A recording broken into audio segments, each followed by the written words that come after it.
I really want to start out with a bit of history here.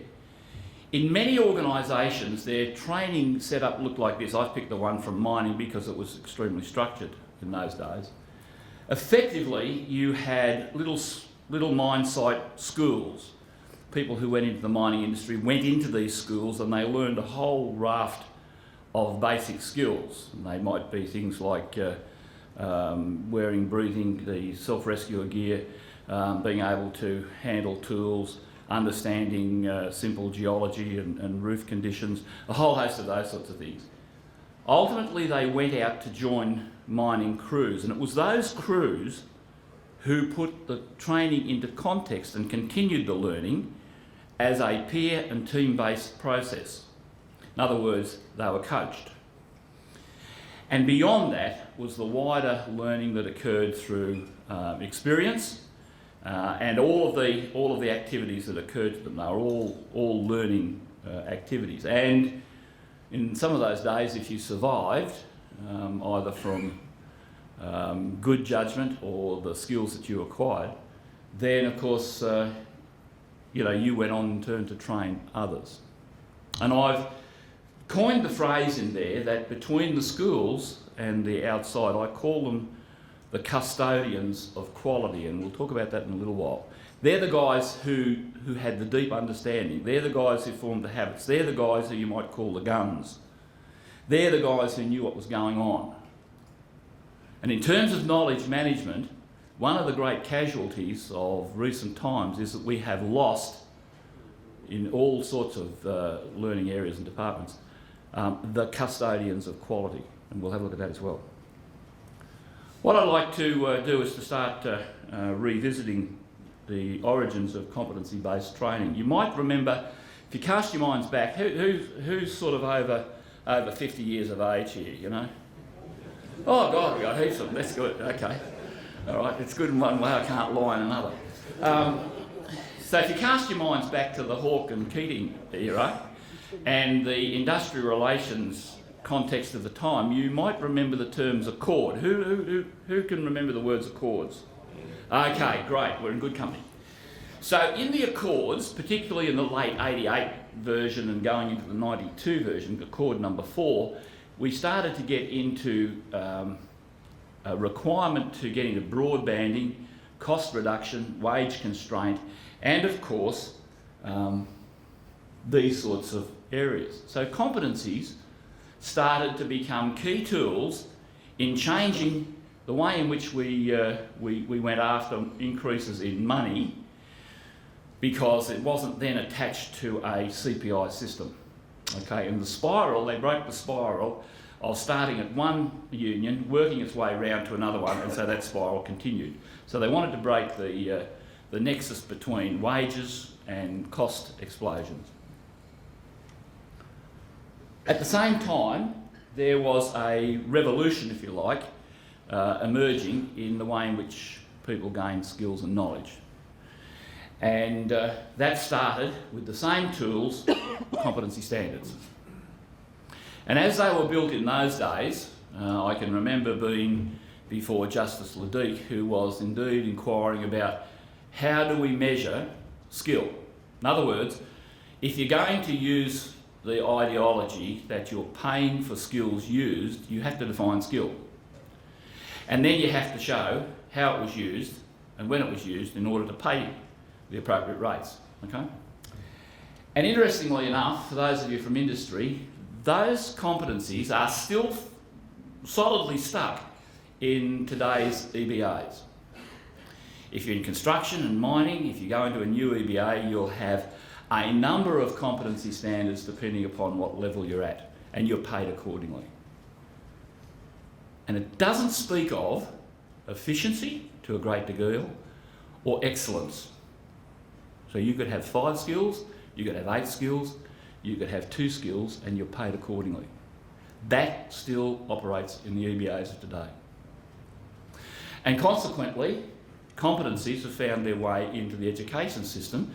There was great resistance in the first instance between the universities and the TAFEs of the day and the colleges of advanced education. You know, I mean, we were talking heresy here. that we should actually introduce something that wasn't structured training and didn't have control from those august bodies. This was revolutionary stuff. And we used to get up in the ANTA conferences of the day, or the National Training Board conferences of the day, and we'd tell them to bugger off, because we built the competencies and we actually understood what the skill was. And the underpinning philosophy of all this was it didn't really matter how you learnt, as long as we could show that you'd acquired the skill. So that freed up the learner and the trainer and everybody else to explore all of the ways in which people naturally learnt and all of the ways in which they could gain the skills and qualifications. And the focus, unlike today, was then on assessment. How do we show that you've acquired the knowledge and skills? And we'll pay for it, not a problem. So I want to just throw in this, revisit a bit of history here. There were certain variations of this thing, but essentially it was a demonstration. You had to be able to demonstrate it, of the knowledge and skills to the standard required within the work context. And a lot of the early competencies actually had standards in them. They had tolerances. They had requirements to achieve. Example, if you were talking about a final trim grader operator, you know, one of the pinnacles in the construction industry, a final trim grader operator had to be able to shave 300 metres of road with a plus or minus 5 mil tolerance. Now, how thick's 5 mil? You know, I mean, you're talking that sort of stuff, aren't you? With a large blade over 300 metres. So if you were going to class yourself as a final trim grader operator, that's the spec you had to meet. Now, through the industrialisation process, a lot of that got washed out. And as they tried to make competency standards more generic across a whole host of related industries, construction, mining, forestry, so on and so on, they became more and more vanilla. Who agrees with that? Okay, a lot of hands went up. Okay, they're so generic now, it's hard to know really what you're trying to achieve in many ways. Okay, the Venn diagram is meant to represent indeed how they all were created and governed essentially. The unions, the employer groups and the governments formed tripartite bodies. They've been variously called industry training groups, ITABs, skills councils. They all have emerging names depending on which year you're talking about. But effectively, it was about workplace reform of the day, using competency standards and a consultation process. Along the way, part of the agreement in the Accords was to create a career path structure in the structural efficiency principles. And it was meant to create a pathway for people who weren't tradies or didn't have a profession so that they could enjoy the benefits of a qualification through their efforts. And so the competencies began to get placed into a structure which you see on the right-hand side, going from certificates 1 through to higher degrees. And the theory was that that would all articulate one to the other, give one benefit to the other, and give you a bottom to top ability. So in theory you could start off sweeping floors and ultimately end up getting a PhD. That was the ideal. And people moved through the pathway by engaging in the evaluation of where they were at that time, undertaking training, which was underpinned by the training packages and ultimately evaluated against particular award structures. What happened? Okay, we ended up not so much with a nice structure of that sort, but more of a Rubik's Cube. And that came about because of the strong variety of core and electives. And whilst you had, you started off with the Fin group of skills, and that morphed into the Mayer group of skills, and ultimately now becomes part of the foundation group of skills, there's still a core and elective approach to it. And each of you sitting alongside of each other could enjoy a core, but could have a wide variety of electives as part of your awarded degree. Agreed? Yeah. And so what you end up with is not consistency in that same way. You end up with something that looks like this, a Rubik's Cube. You like the metaphor? Okay, who disagrees with that? Okay. I just wanted to touch here on, again, a bit of history. These were originally put in place. They're the principles of assessment. They still hold true as far as I have ever read. They've been consistent all the way through. And really, you know, they stand on their own quite well. Validity, reliability, fairness and flexibility. There's been some others in there as well, but essentially that's the core of them. Now, let's explore something slightly different. When we started off, we were very keen to look at evidence. Any coppers in the audience? One or two? Well, I was one for a period of time. And what I learned about evidence was that it existed. It existed and told you things. And you gathered it. And you used it to prosecute.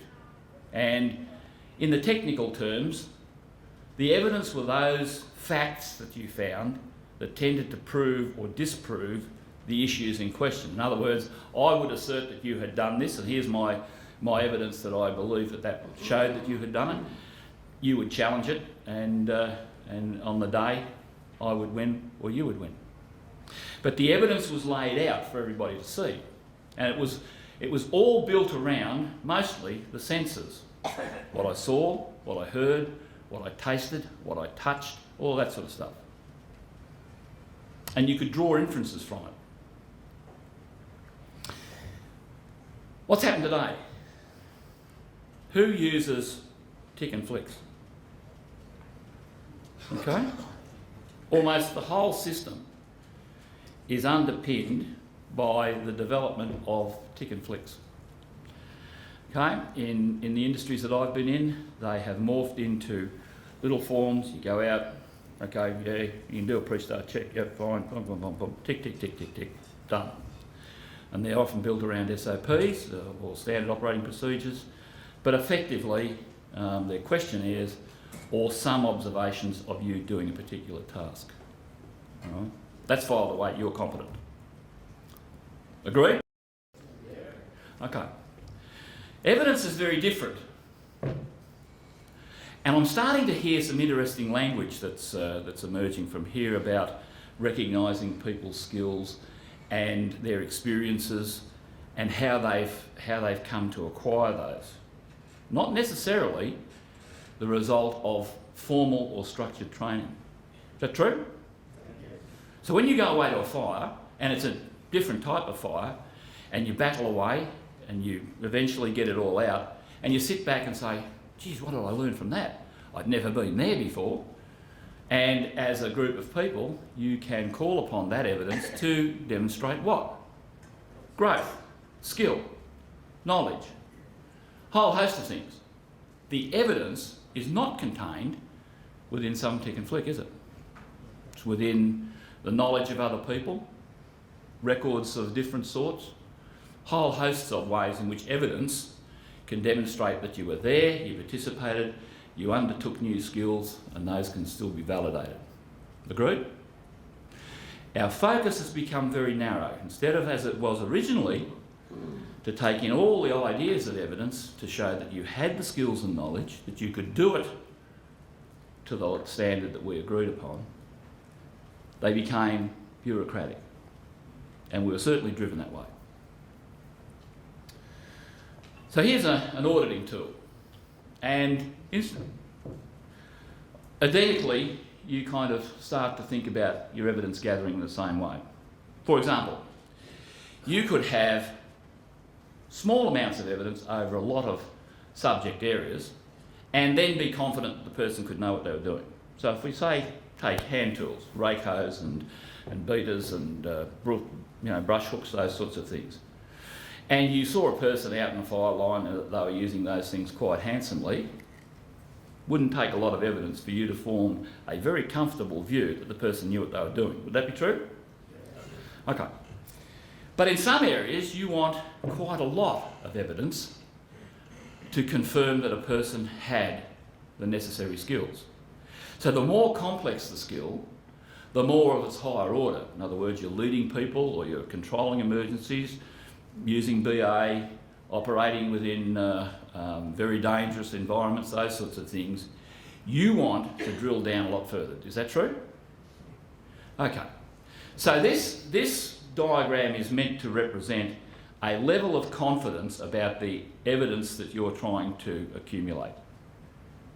So at the high end, do I need a person to do 100 hours of operation with a RACO to satisfy that I'm satisfied that they know what they're doing? No, you don't. But I darn well want to have a lot more with a bit of history, some observations, perhaps people having been to an event where you were using BA and did forced entry, internal structural firefighting and those sorts of things. And certainly you would have been through a course of training, and certainly you would have passed some tests along the way. But ultimately, my level of confidence will be wrapped around my understanding that you've done it, it worked properly, other people had confidence in you, and I can put you to the task without now having high levels of supervision. Would that be true? Okay. So, where have we gone?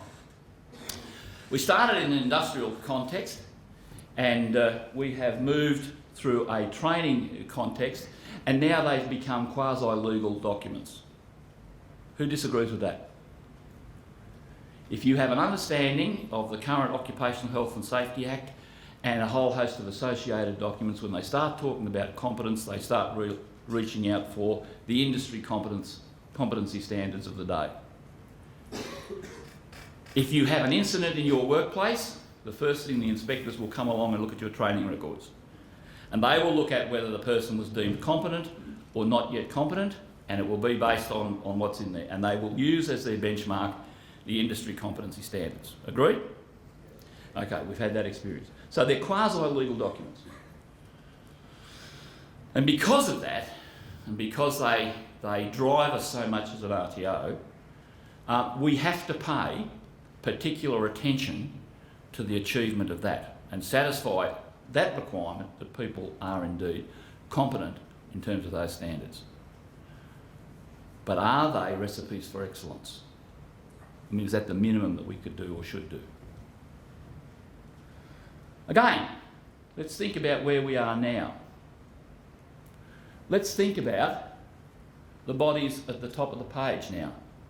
We started out with a National Training Board, took a very simple approach, lots of evidence, kept it low-key, high levels of confidence as you went along from industry players. We got into ANTA, bureaucracy started to build. You had to have certain documents, they had to be put in a certain structure, you had to use them this particular way, they grew and they grew. Now we have ASQA. What's the same? Higher levels of bureaucracy, greater requirements of compliance, you're having to achieve higher levels of mapping, all of those sorts of things, the things that Peter called the back end or the back room requirements. I argue that we've come back to where we started, high levels of formality in the front end. The real training is still occurring with peers and others, okay, when we get into the field. Just carry that thought with you for the moment. Diminishing returns. Now, cast your mind back a decade or so ago, a little bit more perhaps. Before the massive expansions that we had in mining and construction, hospitality, all of those sorts of areas. Go back to the late 80s and early 90s. Growth was reasonably steady. What you had was people with high levels of skill, you might call them guns or particular skilled tradesfolk. Okay? They were the custodians of the real knowledge of how this was all done. You'd come along, you want to be an operator of some sort or a tradie or something else like that, and you would learn not only in the formal sense but also at the knee of the gun operator. And you'd watch and you'd learn, you'd ask questions, you'd get opportunities, you'd take those. In the crib rooms, you'd hear the conversations. How did you do that? Backwards and forwards would come the conversations about how I did that. How I set the machine up for it. What I was looking for. What the feel was. What the sound was. When I was in BHP in 79, I went to BHP as a trainer and developer of training. And as I started to train people within the workforce as trainers, I started to learn that these custodians had all of these intuitive skills. And it came about, and I was observing a guy operating a lathe. And he was a roller-own smoker, right? And he would be turning out this particular shaft, and he'd sort of get the packet out and he'd be rolling them and so forth. He'd lick the old paper, stick it in the mouth, light her up, and then go and reach for the tongs. And he'd switch her off, pull out the shaft. And I said, how did you know that was there? And he said, no, it's just the sound the machine makes.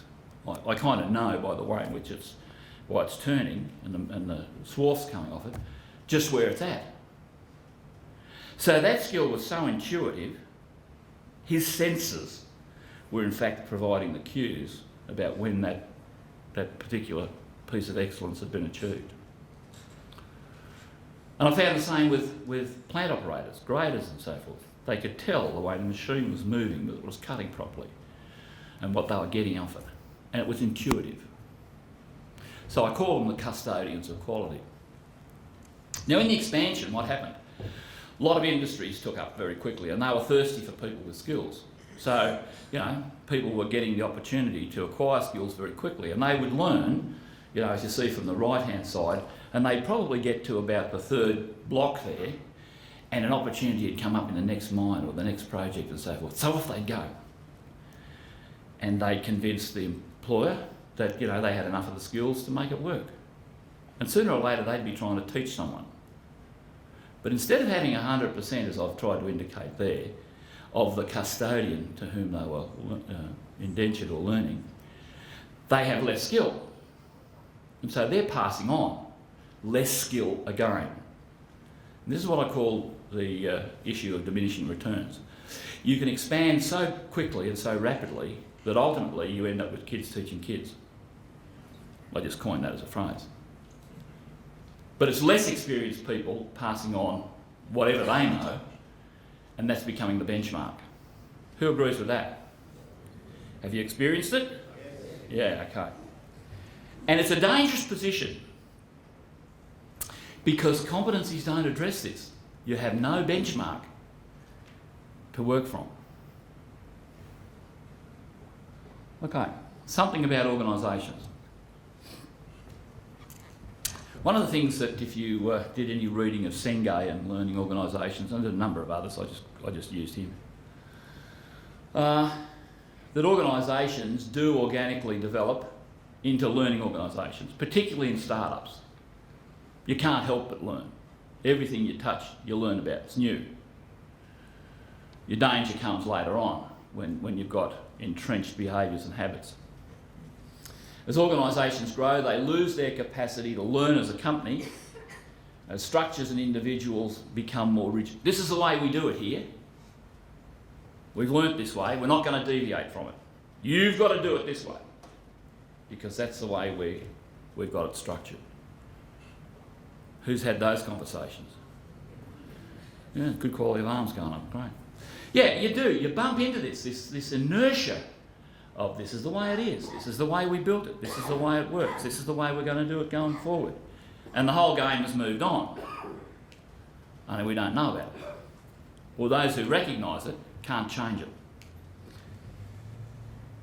When problems arise, the proposed solutions often turn out to be only short-term, that's single loop learning as he called it, and re-emerge in the future. So, we've got a problem here, okay, look, do this, do that, do something else. And we get by. Who's experienced that? That's what he calls single loop learning. We got by this time, so a couple of months down the track, what happens? We're back in the same position. We haven't learnt. We've only just fixed or put a band-aid over a small problem. Okay, learning organisations. And I get a very strong sense that you're moving into this direction. You want to be a learning organisation if you haven't already been. I don't suggest that you haven't been. But I'm getting a very strong sense of the messages that are coming out here at the moment, the things that you're exploring and the ways in which you're going about it and the consultant types of process that you're engaging in, the collaboration. So let's look at some of the things that are the hallmarks of a learning organisation. Systems thinking, which you think about all of it together rather than just this little compartment or that little compartment of the activity. You're thinking about the whole game and how one thing interacts with another and what are the cause and effects of that. And so you're starting to think through, while I'm observing it, if you adjust something here, what's the effect over here? Is that the effect we wanted? If I engage in this tool here, is that going to have an impact over here? And I'll show you a couple of things about that in a second. Personal mastery. Right? Commitment by an individual to the process of learning is known as personal mastery. And you're relying on this. All the language that you're using is now starting to rely on this. Self-managed learning, learning at the fingertips, just in time, all this sort of stuff. You are passing, in many ways, the keys to learning, like the keys to the car when you take it for the first time, over to the learner. Not a bad choice, because the reality is we never stop learning. You can't stop learning. Your mind won't allow you to. You learn anyway. What we're trying to do, or what I see the team is trying to do, are create ways in which you fall into learning that is really easy, that you enjoy, that's just in time, it's just enough, and it's just in the style that works for you. And there are any number of ways in which you can do that. That's really clever. Mental models. Mental models. What does it look like? So I know when I'm there. If you're able to create mental models, there's an automatic feedback process that goes on. If I ask you to point to a square anywhere in this room right now, who could find one? Something that looks like a square. Okay? If you were trying to describe a square to somebody only using your voice and they were disconnected from you, how easy or difficult would that be? Okay, I use a little exercise where I get people together who are blindfolded with a piece of rope, and I ask them to create a square and then convince me that they've got one. And invariably, it takes about 20 minutes because there's arguments about how it gets done, and then some people engage and don't engage, they get left out. There's a whole host of social things that go on. But I get them to do it again. This time without a blindfold, and it's done within 30 odd seconds. Why? Because everybody has a mental model about what a square looks like, and they adjust their behaviour and what they're doing automatically without having to be shown. And they'll march out to a square, it'll look pretty right, and they're done, fine. Now that's the power of mental models. If you can put in the minds of people what something should look like, simulations are great for that, or even the experience, those sorts of things. If you can say, that's what good looks like, that's what I want you to try and achieve, the adjustment will be automatic. People will learn at their own rate. They'll even gallop ahead because they know the destination. And that's a thing that learning organisations put in place very early. Good visions and mental models. Shared visions, okay. In this case, it's important to motivating the staff to learn. We're on the same journey. We actually understand where we're going. We've shared the vision. We've shared the mental models. We're able to now focus on how we get there. What's the journey? And ultimately, team learning. We are herd animals, believe it or not. We're here in groups. We get together in groups. There's power in groups. There's also power in peer learning, and there's even greater power in team learning. And it can be automatic. A person can come along, not sure what's going to happen, but leave having had an experience with a mental model and an understanding of how we got there. You can do that in Teams. And you can do that electronically as well as physically. Here's a process, a systems thinking process. In one of the organisations I was with, they were having a whole host of trouble passing materials one to the other. You'd end up with oversized materials ending up on ROM stockpiles, you'd have damaged conveyors, you'd have timings, you'd have product not meeting the requirements as it left the organisation, that sort of stuff. And so we got into value chain thinking. And essentially it just follows the value chain, and it says what's the, up here as you can see, what's the input, process and output of each of those units. And the best value is created when all of those align. In other words, the output of one unit matches exactly the input of the next unit. There's no waste, there's no loss, there's no hiccups and problems. So if I'm responsible for clearing the ground and I give you a perfectly cleared piece of ground to the dimensions that you want, you just come in and carry over the next operations. If you're extracting ore and you give it to the wash plant at 100 mil size, if that's what it's asked for, or whatever the sizing is, you don't have to then do other things in order to treat the product other than you wash it and you do all of those sorts of things. If I hand it over to the train and the boat and to the customer exactly as they want, I reduce waste, I reduce, create greater efficiency. All of these sorts of things add value along the way. That's one example of a systems thinking process, and it's also another example of how you set these things up so that one adds value to the next. Okay?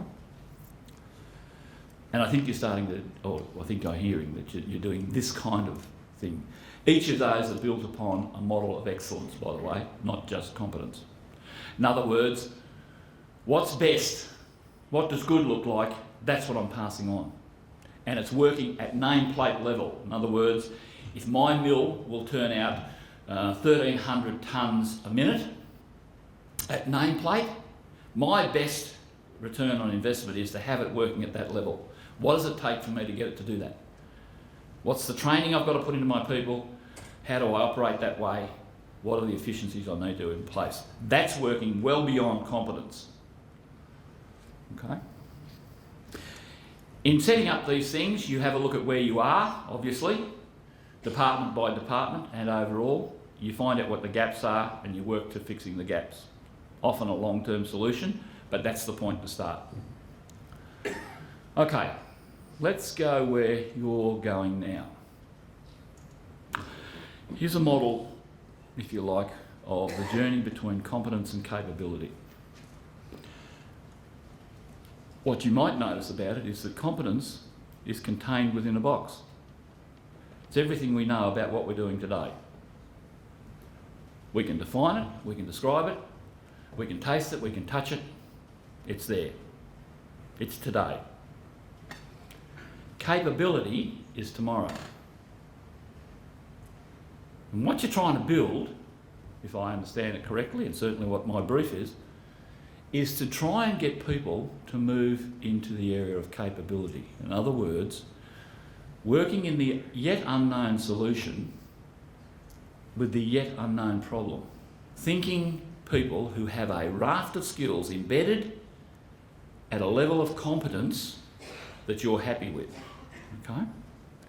So we in fact use the model of excellence in that box that says competency. I'm not talking necessarily about the competency standards. You've defined what good looks like. You've defined what excellence looks like. You've defined nameplate. And that's for today. That's how it works today. When you roll up to the next fire and it's entirely different to anything that you've experienced right now, you want people who can problem solve and think through and use the skills that they have to enter that space of capability and get the job done. Now, once you've done that, lo and behold, that's now a known experience. So it goes and gets added into that box of competence. You've grown. And so the next different thing you start on, you're seeking to understand what does capability look like. That's a constantly moving dimension. And people will do that automatically. You don't have to teach them that. If they go to something they haven't experienced before, they'll damn well learn real quick.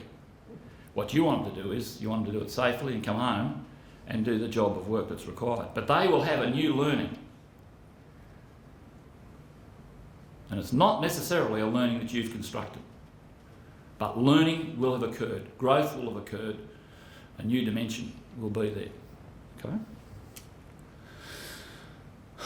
Okay, let's look at this. Competency standards at the moment, I reasonably place at this sort of level here. Why? Because those of you who've been involved with it will know that competence is the least that we could agree on across all of the parties. It was a consensus approach. This is the least that we agree on, and so we've signed off on it. It is not a recipe for excellence. But if you look at nameplate, what you want, those waterfall gaps are the steps that might take you up to that. That's where groups of people, industries, organisations are starting to focus.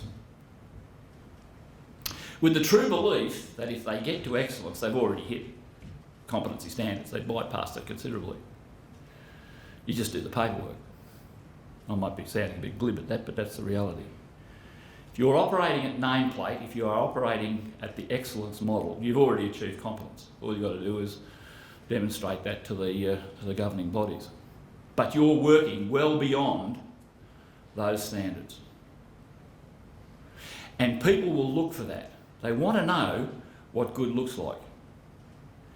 That is motivating for them to take on self-learning, self-development, compare themselves one to the other.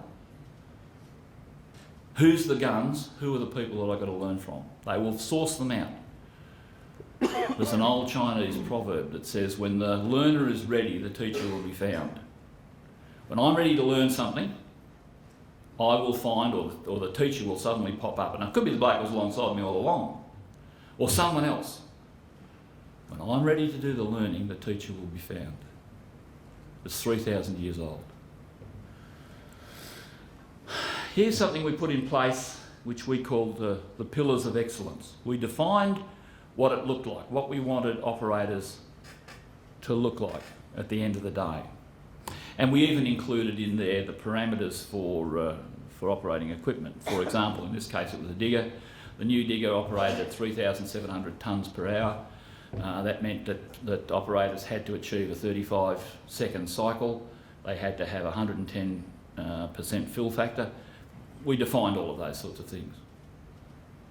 Now that's well beyond the competence of conduct excavator operations. But that was built around us being profitable and continuing on. How am I going? Okay, it was built around our nameplate, what our not what the competency said we had to do. So more and more you're starting to see this come into industries in various forms of that. I mean, that's just one version of it. But people in industries are starting to ask, what have I got to have people be able to do in order to be profitable, to be sustainable, to satisfy my customers' needs? And competency standards, as we saw earlier on, don't cut it. So they're aiming for this, knowing full well they do hit competency standards. Some time back we did a whole lot of work out of Southern Cross University, and we looked at this tool here. I mean, it's not, we didn't invent it, it's just new, it's just there. It's called the Learning Continuum. On the left-hand side is all of the heavy structured learning. You know, classroom stuff, bricks and mortar learning, all that sort of stuff. On the other side are all the constructivist learnings. In other words, I'm building my own model for learning. I have a style that I like to follow. I consult in particular ways. I use different tools. I construct my own learning. And, you know, you see the things that you're already talking about. Virtual institutions, high flexibility, low structure, flexible timings, all of those sorts of things. It's learner-centred. Where do you think people position themselves with their reactions to how they're learning today? They're largely reporting that they're still down in the instructivist end, down the left-hand side. Still bricks and mortar, still lots of the fixed learning tools and processes. Where do they want to be? Over the other side. Yep, that's true. Over the other side, overwhelmingly. Over the other side. I like to learn the way I like to learn. I like to learn what I want to know just in time. You know, I go and hunt for it when I need it. You know, if I'm going to aspire to anything, then, you know, I'll take things on myself. And the current generations are even more so. And they're more electronically attuned. They'll go into YouTube, they'll go into Wiki, they'll go all over the place in a matter of seconds. You have a conversation with them now, and within a few seconds on an iPad, they've got results that you hadn't even thought about. My daughter's like that. My wife and I will be talking about something, and my daughter Helen will butt in and say, oh, this is so. You know, seconds. And there's the information at your fingertips. Learning has occurred. Exploration has occurred. Discovery has occurred. Okay? Here's a tool that we used and is being used all over. Military use it. A lot of high structure organisations use it. Mining houses are using it. Construction houses are using it. It's called ADDI. It's an acronym, of course. It means analyse, design, develop, implement, deliver and evaluate. And it has at it what's the activity focus, what are the objectives, what are the deliverables, in other words, that you've got to achieve. Laid out in a fashion of that sort, and from that you then construct the curriculum and the smart objectives that you want to build. It's not a bad tool. I know you're not exactly using it here, but it's a good tool for gathering your process thoughts. Okay. Our old friend Knowles. Who's done any work and understands Knowles? Okay, a couple here, that's great. Okay, Knowles had a view, had a number of points about how adults learn and how they're motivated to learn, all right? And he had 6 principal assumptions. He said that adults need to know the reason for learning something. It's not just good enough to be didactic and tell them, this is what I want you to do. They'll ask you, why? Why do I do it that way? How do I do it? Where's that taking me? Why do you want me to do it that particular way? Can't I do it this way? They'll be inquiring, they'll be inquisitive. Foundation experience, including error. Error is also a great teacher, don't dismiss it. Provided you use it and you draw out the learnings from it. And that provides the basis for learning activities. Self-concept. Adults need to be responsible for their decisions on education, involvement in the planning and the evaluation of their instruction. I like to have some input about how I'm going to be asked to acquire this knowledge and skills, and I want to know what's expected of me and how we're going to evaluate that. How do I know when I'm there? What does there look like? Readiness. Adults are most interested in learning subjects having immediate relevance to their work and their personal lives. This is where a lot of this just comes in. Just in time, just in case, just enough, just because I'm going to use it in the next 4 or 5 hours, just in the style that I want. Okay, I am going there, I need to know a bit more. Okay, now's the time for me to learn. I don't want to learn, you know, the theory of pumps and static water supplies and, you know, barometric pressure and that sort of stuff if I'm not going to operate the pump. Serves me no purpose. I don't want to learn this now and then be expected to do it in 6 months' time. It won't be there. That knowledge will be redundant. The knowledge that sticks occurs now, I've been involved in, it served my purpose, I've taken it away, I've used it, it's sticky. Okay? Orientation. Look, it's problem solving. Okay? Simply put. Adults love to learn by solving problems. A lot of the use of gaming and things like that will add to that. stuff that John was talking about this morning. High-end problem solving is good for adults. And motivation. Adults respond better to internal versus external motivators. It's intrinsic. I'm doing it because it means something to me. Most of your volunteers will be in that category. They're doing it for some altruistic purpose or for some reason that satisfies them, whatever that might be. Again, I want to finish, if I can, just on this diagram. You want to have, if I understand it correctly, or moving towards it, an understanding of what good looks like.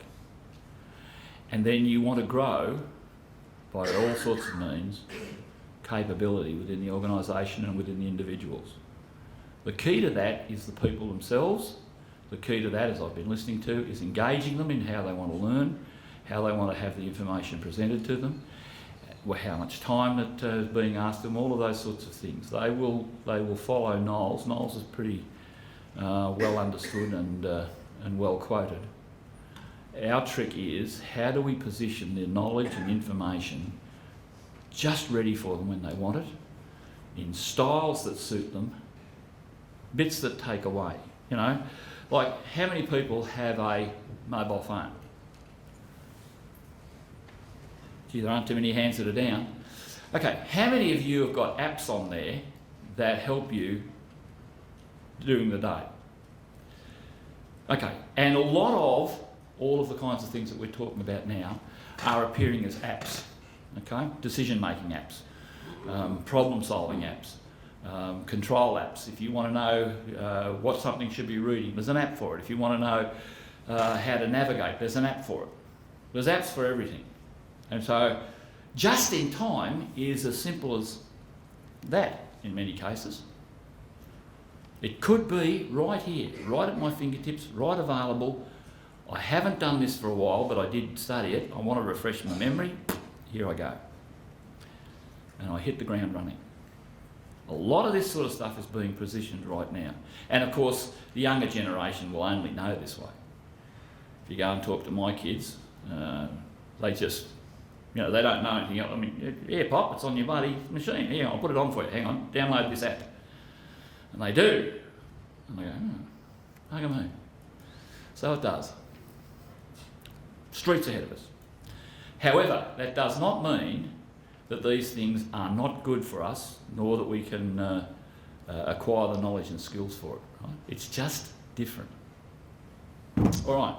For those of you who are out there, I want to leave you with a book that I recommend that you get hold of. It's called The Power of Habits. Power of Habits. And it's written by Charles Duhigg, D-U-H-I-G-G. Power of Habits by Charles Duhigg. You can get it online, so I challenge you for that. It's worth about $19. But in it he talks about how habits are formed, how you change habits, and importantly, that's an area that you're going to have to go into. Because if I look at the demographics that we were talking about this morning, and the average age of your members is something in the order of 45. That means there's an awful lot at the high end about to fall off the perch, and there's a lot of young people coming in, okay? And they'll all have habits. And you're going to change those habits into the habits that you want. In other words, you're going to construct the new habits. So you'd better have an understanding of how habits are formed and how you're going to change them. There's three elements in it. There's the cue that sets the habit off. There's the process that's engaged, and there's the reward. In other words, what's the stimulus that the person gets from using that habit? You've got to adjust one or all of those. But if you don't understand them, you won't change the habit. Okay? And there are major organisations who've embraced this thinking, like Alcoa turned themselves around to the safest organisation in the world by addressing this issue. Starbucks turned a once thriving organisation that took a dive with a changed CEO. The old CEO came back in and got back into this behaviour. You had The military in the US were great users of this tool, and there's plenty more. Okay. Organisations have habits, people have habits. But you won't change them unless you understand that. So I recommend that to you as a parting shot. And that's, I think, what we have been asked to present. Questions?